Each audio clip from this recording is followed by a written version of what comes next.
our next conversation. The politicians are at it again, as the gale of defections in the political arena is yet to abate. Bearing no last-minute changes, the People's Democratic Party (PDP) is set to suffer more losses as stakeholders in Zamfara State are urging Governor Dauda Lawal to defect to the ruling All Progressives Congress (APC). At an emergency meeting with key stakeholders convened to deliberate on the political direction of the state, Governor Dauda Lawal revealed his intention to seek re-election under a new political party other than the PDP due to the crisis that have engulfed the party. During the meeting, stakeholders, including members of his cabinet and PDP leaders, recommended that he join the APC. No official announcement, has been made by Governor Dauda Lawal yet, but if at the end of the day, BK, if Governor Dauda Lawal defects, how will this reshape the political map of the Northeast and the Northwest region? Well, from the defections that we have seen, almost every governor has joined the APC already. So the map has been radically redrawn already. So look at the Northeast, look at how many governors are now of the APC. I think it's only Bauchi that is left. Okay, yes. Look at South. Everybody's in the APC now. The South. Look at Southwest. The 4 states currently. One governor is in Accord and Makinde. At the rate that they are going, it may be only Makinde that will be left in PDP. I don't always believe it when the governor tells you, no, I'm not going to leave the PDP. Peter Obi said he will not leave Ghana. He was recorded saying that. But from time to time, people still play that video. Because not only did he leave ABGA, he also left the party that he left ABGA for. That is the PDP. So politicians are not to be taken seriously when they say, I will not leave this party. But it's difficult to blame a governor who is seeking re-election. Look at the mess that the PDP have put themselves. By the end of May, your candidates must have all emerged based on the timetable. Yes. By the end of May. Primaries will begin on April 23rd or so. Now, in the case of PDP, their legal battle for the soul of the party has just begun. Forget the meaningless court case. Court judgment the other day from Ibadan, ratifying the convention. It is the superior court that we are waiting for. The Court of Appeal has to rule on this matter. Even if they consolidate all those cases, do we know when the judgment will come? Do we know the judgments that will come? Okay. The final court in the land, the Supreme Court, also needs to get involved. It will certainly get involved at some stage. And we are in March. They have 2 months to sort out their mess. Do they have enough time? That is why governors who are not sure of how the matter will be resolved, who also are acutely aware that they don't have so much time for these legal matters to be resolved, they're already leaving the party like a house on fire to go elsewhere. Because we know how whimsical our judicial system is.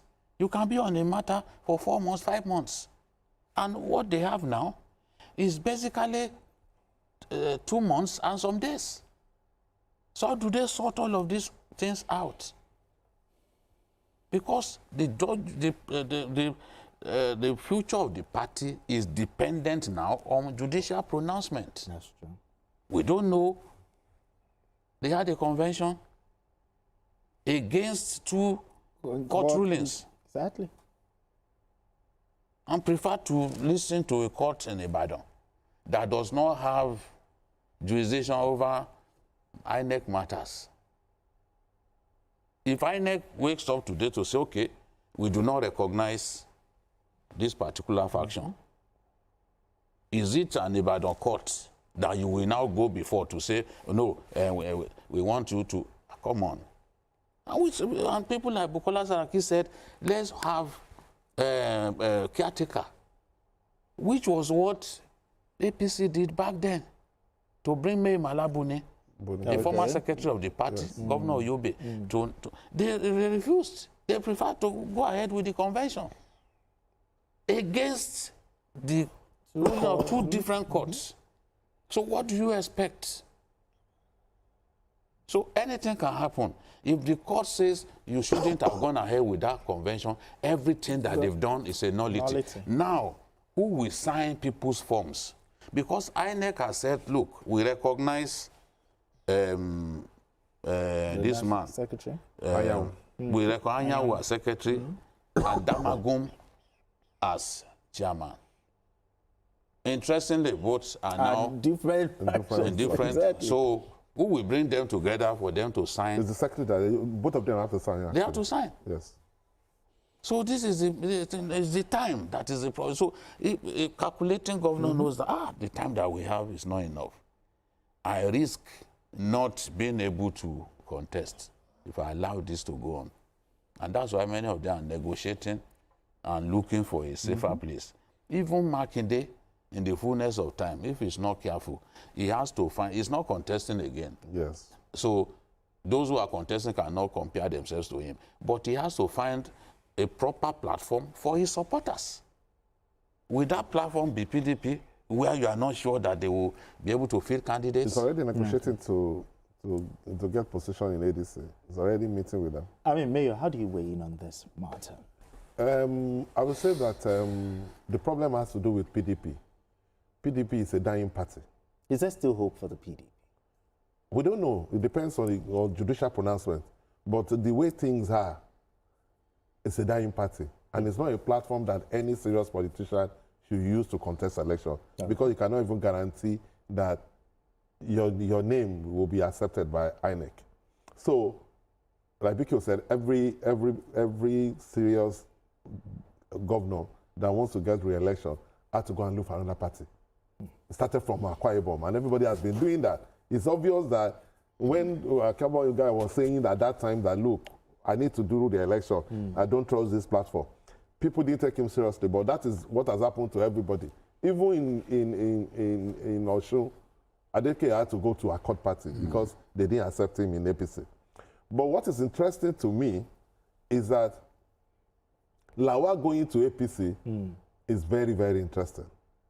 In fact, it will even, to me, it will be more interesting than Yusuf going to APC, the governor of Kano State. Why did I say that? Because Lawal and Matawale, they are sworn enemy. They've been at each other's neck. Exactly. And they've been, and Lawal doesn't hide the fact that he cannot start Matawale.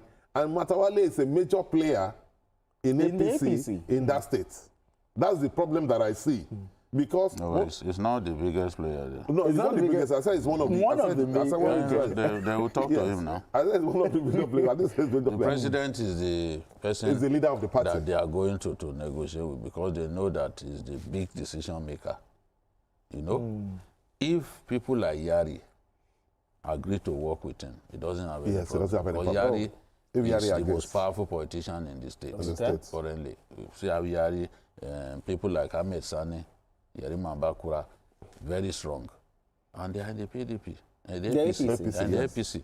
So don't forget that Matawale too came to join them. He was in the PDP. He was in the PDP, came to join them. Okay, so there were some founding members. And he became governor back then, not because he won the election, but because the APC that won the election, the Supreme Court sacked them. Okay. Because of the crisis that arose from their primaries. You know? if you say you are agreed on consensus, everybody, not one person, Everybody. should go against the consensus idea. Everybody must buy in. But people like Marafa, people like this governor now, Governor Dauda. they were the ones who came together to challenge the emergence of the APC candidates then. Muktari Shehu Kogunanguso was the one who won the primaries. He was Yari's person.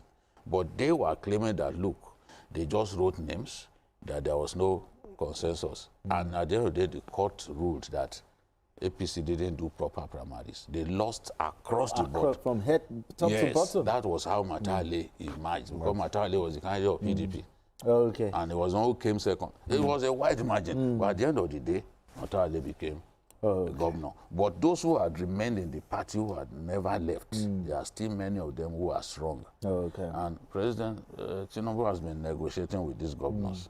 When you come in, then you are likely to get an automatic ticket. So those governors see it as an opportunity, because the governor will back them.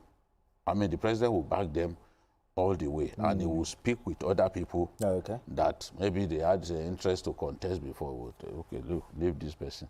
Let's leave him. It's just like Fintiri too. Yes, Fintiri too. Okay.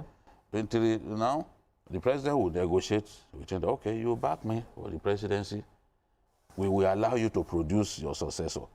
So everyone who is going, there is negotiation. Not that people are just going blindfolded. You must bring something to the table. So that is the thing. I believe that people like Marafa, I mean, people like Matale, they will sort them out if the president will allow this person to come into the party. They have to negotiate with them. They have to speak with them. And I'm sure they will listen to the president. When you have an incumbent governor as your candidate, you have a big advantage, and they all know, they know it in terms of resources and everything. So the president will most likely back a sitting governor in the state, and this is a sitting governor, and is doing well also in the state. I mean, I need you to round up on your. Yeah, so it's going to be very interesting. If Dauda moves, that means that state is locked up for APC. There's no doubt about that. Because apart from the fact that it's a governor, it's a performing governor. It's become a one-party state. Yeah, it becomes a one-party state. So what you're just saying is, will he be welcomed into what BK said, that once the president... I agree with that, that the most powerful person in the room is the president. And if because, for example, the same thing happened in Kano. Yes. Yusuf and Ganduje were sworn. In fact, Yusuf took Ganduje and his entire family to this anti-corruption, whatever trial. You understand? Yes. Yusuf did that. And Yusuf was all over Ganduje. But the same Ganduje is the one that welcomed him and told everybody to say that, look, this is the leader now. And the Barawu that was supposed to run said, okay, say, okay, let's leave it for all. Everybody is behind this guy now. So if the president says so, Matawale is out, even his minister. So it makes it much easier for the president. All right, gentlemen, let's move straight to our next.